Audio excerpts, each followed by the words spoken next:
Welcome to our second Tech Tip Tuesday. Today I'm going to review with you some of the Google Classroom updates.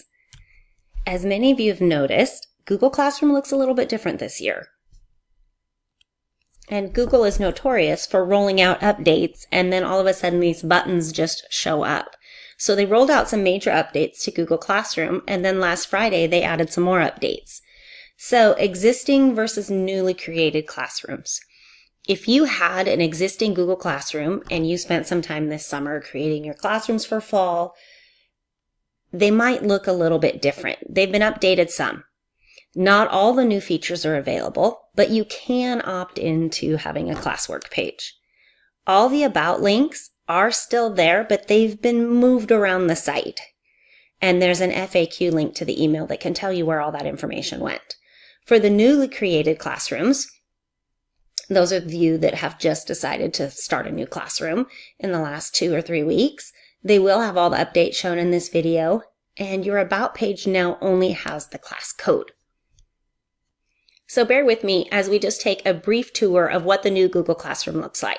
Now I'm in my classes. Don't forget that you can reorder your classes if you don't like the order that you created them in by grabbing them and dragging them. So I'm going to go into my sample classroom that I just created last week. Now we have stream across the top, and in a stream, you simply type something that you want to share with your class. It doesn't go you can't reorder it, and it'll show up for all students in your stream. It's just for announcements. Your Classwork tab is where you will put materials and any assignments or questions. Your People tab is where you have teachers, students, guardians. And then your Settings tab is where you will set the restrictions on your classroom. So that's just a quick, brief tour of what the new tabs look like. So in the Classwork page, this is where you can create assignments, you can post your class materials, and you can organize those by unit number, and you can even reorder them. When you're in the Create page, you can go down here and click Assignment, Question, Materials. That's where we used to put all of our supplies on the About page. Now, if you add a material assignment or a material post, it will attach to the top of your page. And you can reuse an old post, and this is where you'll create topics. So let's look at what that looks like live. So maybe in here I'm going to go create a topic, and I'm going to call this topic Unit 2. I'm going to add that in. Now that I've created a topic, the students won't see these topics until I actually create an assignment that goes with that topic. So I'm going to create an assignment, and this will be, maybe it's an essay they're going to write. I don't have a due date assigned, but I have a topic. I'll tab it to Unit 2, and I'll just click Assign. And now they have an essay assigned in Unit 2. And down here I use the snowman ones to move things down, so maybe when I finish Unit 1, I move that entire unit down.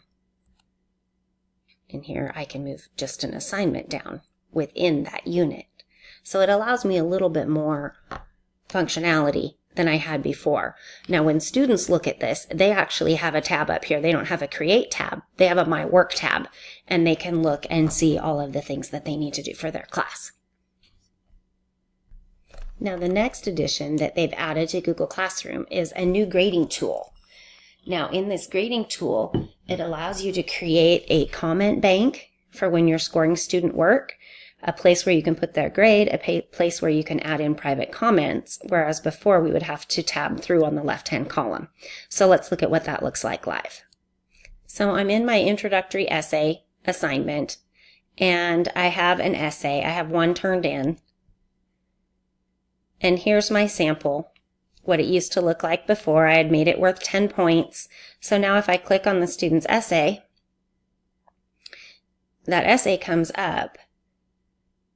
Here, I can toggle through the students that have turned it in. I have Jean's student as well, who has not turned theirs in yet. So we'll go on here. And so maybe I'm in Tonia's student. I can create a comment bank that I can add to use with my assignments. and I can put in the grade here.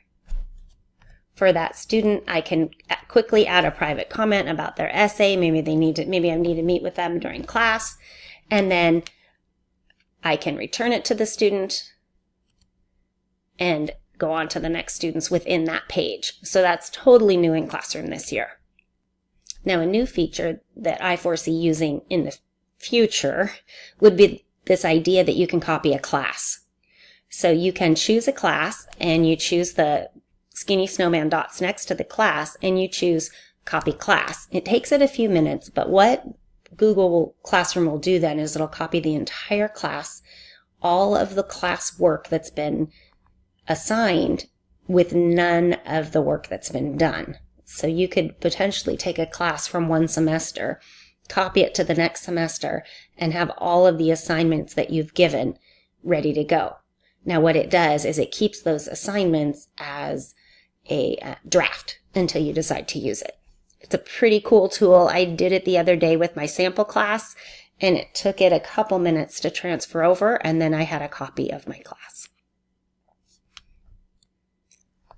The next improvement is that they have changed the people page. What they've done is they've added a people page, and on that page they've combined the teachers. That's where you would add teachers. They have the students listed there, and you can add students. That's where you can go to invite guardians, email students as a group or individually. But they've put all of the people involved in the classroom on one page, whereas before it was split up. Now, on the settings page, this is where you can rename your class with the sample classroom.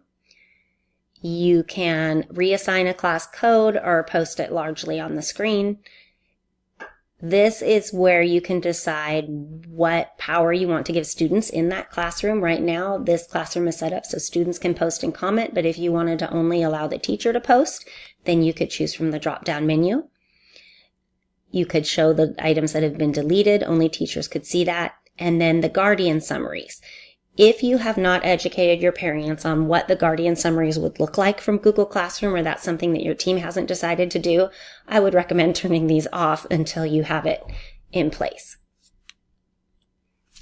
And finally, the last improvement or change to Google Classroom is this ability to be able to turn off notifications for a class. This is important because many of us, as we work in teams with other teachers, will be students in each other's classes, or we might be a co-teacher in the class, so that we can see what students are posting, so that we might be able to use an assignment that's been posted. And you might get emails for every single class that you're in. So I'm going to demonstrate how to get there. So I'm in my sample classroom. This is the settings cog that I didn't show you in the last section I talked about. That's how you have that page come up. But if we go here to the hamburger menu for everything and you scroll all the way down to the bottom, there's settings for all of your classes. If you click on the right one, there we go. Settings. And when you do this, we've got notifications. So receive email notifications. If you click this, you will receive 0 email notifications for any class, which sometimes means that you miss out on notifications. So you can have notifications for all of these different things, classes that you teach, classes you're enrolled in. The part that I like here is this class notifications. Now, because I teach this so much, I am members of a lot of classes. So sample classroom, I don't want to receive notifications for. I do want to receive for the sandbox squad. I don't need this, don't need this. So I can go in and choose which classes. Now, I have way too many classes, and I really don't want to receive notifications for all of them.